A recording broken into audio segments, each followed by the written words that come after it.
des Arts, nous avons donc, ce qui concerne donc l'école des Beaux-Arts, nous avons donc deux spécificités. La première, c'est notre classe préparatoire, et la seconde, c'est des cours pour les amateurs. Nous avons une classe prépa qui est une classe prépa publique. Nous avons quand même à suivre une pédagogie particulière qui a été validée par le ministère de la Culture, avec des enseignants qui sont formés dans les écoles d'art, qui ont des diplômes pour enseigner dans les écoles d'art. On peut pas être dans la spécialisation, puisque c'est une année qui est très courte. Donc on essaie de donner aux élèves une vision assez globale, assez panoramique de qu'est-ce que l'art aujourd'hui et quelles sont les disciplines qui peuvent être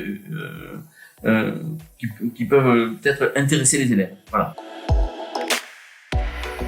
L'éthique de cette école m'apporte beaucoup. Justement, on prend des élèves de toute origine, des élèves de tout milieu, de tout niveau scolaire.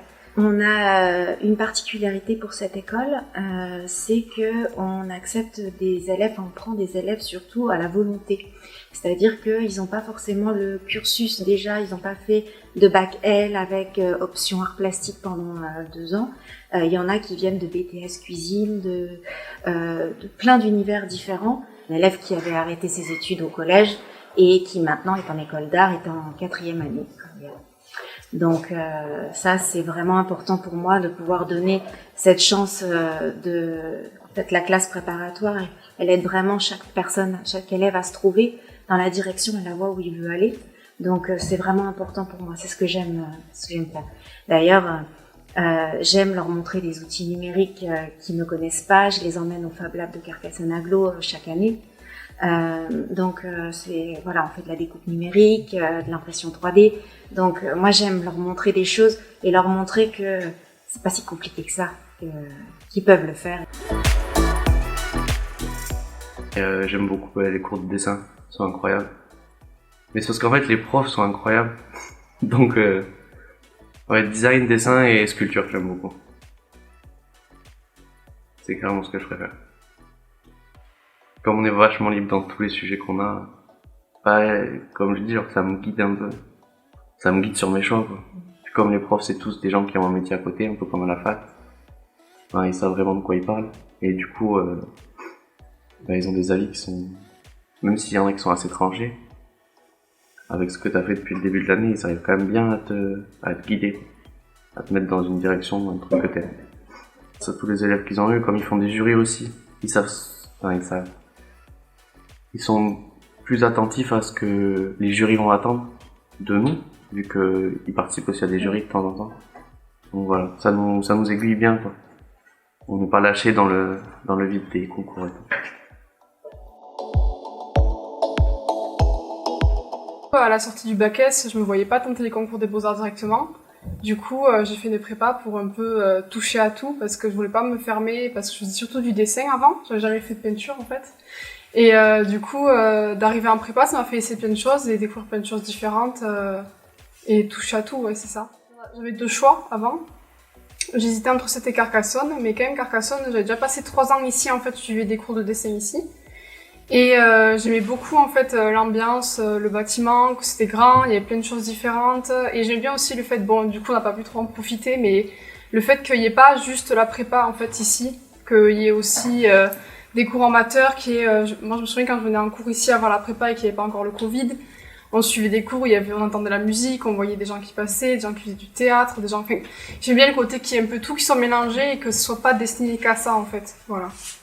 Ça m'apporte le fait déjà de enfin pouvoir faire ce qui me plaît, c'est-à-dire de passer 3 ans de lycée où j'avais mes devoirs et que le dessin c'était un peu optionnel et que j'avais pas le temps d'en faire autant que je veux, et là mes journées sont dédiées à ça.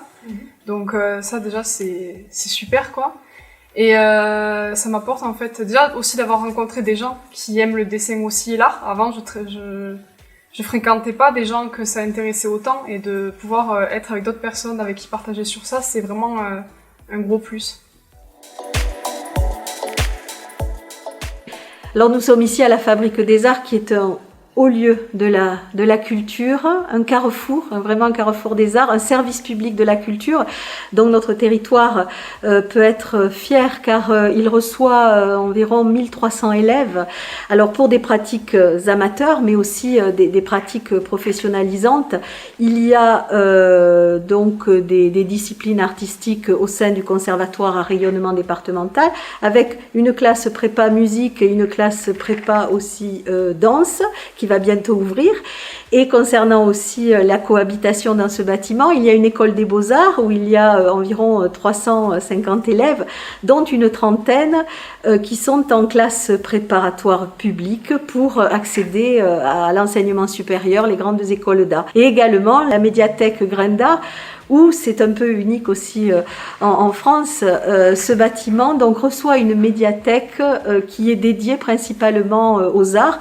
Donc les élèves peuvent trouver ici tout ce qu'ils veulent en termes de partitions, en termes peut-être de pièces à répéter pour le cours d'art dramatique notamment, et puis tout ce qui est bien sûr l'actualité de la culture, cette actualité qui malheureusement aujourd'hui est un peu en sommeil et silencieuse, mais nous espérons, en tout cas tous les jeunes qui sont ici et que nous formons, nous espérons qu'ils seront les artistes de demain et les professeurs qui feront vivre la culture.